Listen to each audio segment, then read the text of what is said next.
भारत सरकार की एक स्कीम थी उजाला। तो उस स्कीम ने अपने 7 साल कंप्लीट कर लिए हैं, इसलिए ये उजाला नामक स्कीम बहुत इंपॉर्टेंट हो गई है।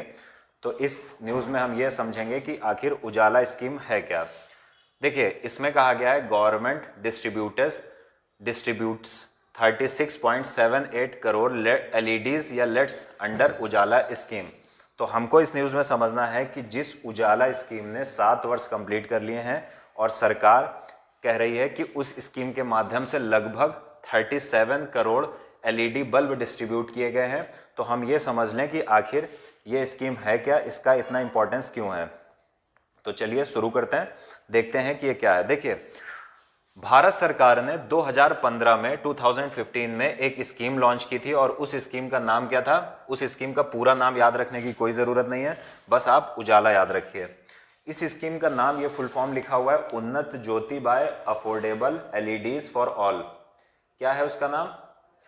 Unnat Jyoti by affordable LED for all, ये स्कीम का नाम था, यानी उजाला स्कीम। इसको शॉर्ट फॉर्म में हम बोलेंगे, फुल फॉर्म याद रखने की कोई भी ज़रूरत नहीं।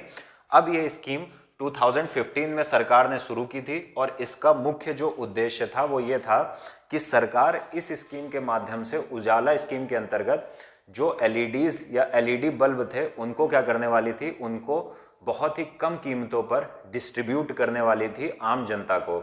हम सबको पता है कि सरकार ने 2015 के बाद एलईडीज के प्रयोग को बहुत ज़्यादा प्रोत्साहित करने का प्रयास किया। अब ऐसा क्यों किया ये समझिए।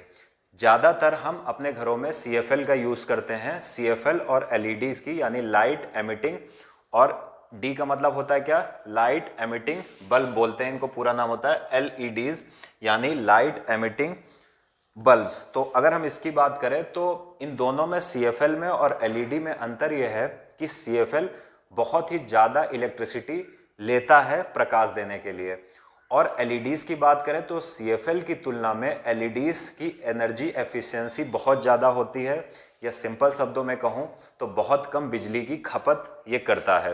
तो इससे फ़ायदा क्या होंगे वो सब हम समझेंगे, लेकिन इसके माध्यम से सरकार, आपने देखा होगा कि 10 रुपए पर एलईडी बल्ब दे रही थी। यहाँ तक कि सरकार ने ये सब भी प्रोविज़न कर रखे थे कि अगर कोई पुराना एलईडी बल्ब लेकर आएगा तो उसको भी एलईडी बल्ब मिलेगा। इस जो स्कीम है उजाला स्कीम, ये मिनिस्ट्री ऑफ पावर या विद्युत मंत्रालय के अंतर्गत एनर्जी एफिशिएंसी सर्विसेज लिमिटेड इसको इम्प्लीमेंट कर रहा था, यानी एनर्जी एफिशिएंसी सर्विसेज लिमिटेड, यानी जो विद्युत मंत्रालय या पावर मिनिस्ट्री के अंतर्गत आता है, वो इसको इम्प्लीमेंट या जमीनी स्तर पर लागू कर रहा था। तो याद रखिएगा, इसके माध्यम से एलईडी दे रहे थे। अब बात ये आती है कि एलिजिबल कौन होता था।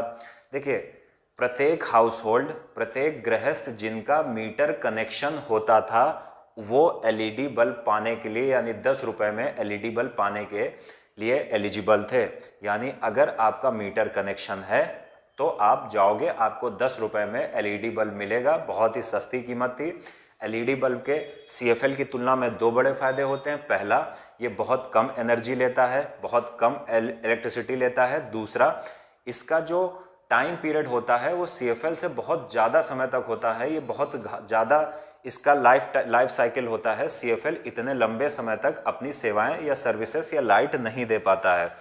अब अगर हम इस स्कीम के कुछ अचीवमेंट की बात करें तो सब कुछ लिखा हुआ है, जिसमें पहला अचीवमेंट क्या है कि सरकार की इस योजना के कारण, यानी उजाला स्कीम के माध्यम से, अब हम देखते हैं कि एलईडी जो बल्ब होते थे, अगर हम इनके प्राइस देखें तो पहले इनके प्राइस लगभग 300 से 350 रुपए प्रत्येक बल्ब होता था, जो अब घटकर मार्केट में आप जाओगे तो 70-80 रुपए प्रत्येक बल्ब मिल जाएगा।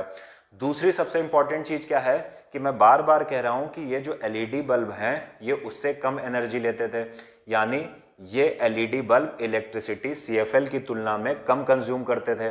हमको पता है कि जो हमको बिजली मिलती है वो ज़्यादातर कोल प्लांट से मिलती है, यानी कोयले द्वारा बिजली का उत्पादन किया जाता है।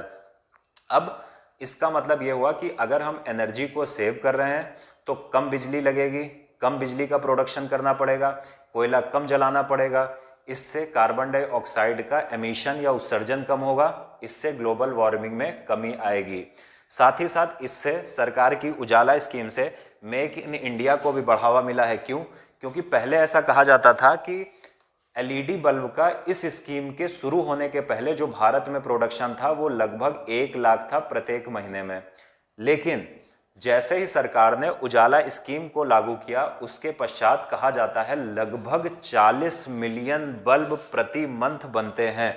इस बात को याद रखना, पहले 1 लाख बनता था, अब 40 मिलियन प्रति मंथ या प्रति महीना बनते हैं। यानी 1 मिलियन में आपके होते हैं 10 लाख। अब आप गुणा करके 40 मिलियन निकाल लीजिए कितने बल्ब भारत में इस समय प्रोडक्शन होता है। तो इस स्कीम का उद्देश्य बहुत बेहतर था। इसका उद्देश्य यही था कि सबसे पहली चीज क्या थी कि किसी भी तरह से एनर्जी एफिशिएंसी लाई जाए, क्योंकि पूरी दुनिया एक बड़ी समस्या से गुजर रही है। उस समस्या का नाम है ग्लोबल वार्मिंग। तो सरकार का उद्देश्य था किसी भी प्रकार से अगर हम इलेक्ट्रिसिटी खर्चा करेंगे तो इलेक्ट्रिसिटी का प्रोडक्शन कम करना पड़ेगा। इलेक्ट्रिसिटी का प्रोडक्शन भारत में लगभग 70 से 80% आज भी कोल बेस्ड पावर प्लांट होते हैं उनके माध्यम से उत्सर्जित होता है। तो कोयले को कम जलाना पड़ेगा, कार्बन डाइऑक्साइड का उत्सर्जन कम होगा, पृथ्वी का तापमान कम बढ़ेगा, ग्लोबल वार्मिंग इफेक्ट कम होगा। अगर हम ज़्यादा इलेक्ट्रिसिटी कंज्यूम करेंगे तो कोयला ज़्यादा जलाना पड़ेगा, कार्बन डाइऑक्साइड ज़्यादा एमिट होगा, जो बर्फ़ हैं पहाड़ों पर या पोल की तरफ वो पिघलेंगी, जो सी का लेवल है वो बढ़ेगा, जो आइलैंड कंट्रीज हैं वो डूब जाएंगी। तो इसी उद्देश्य से सरकार ये लाई थी। उम्मीद है आप लोग इस न्यूज़ को समझ पाए होंगे।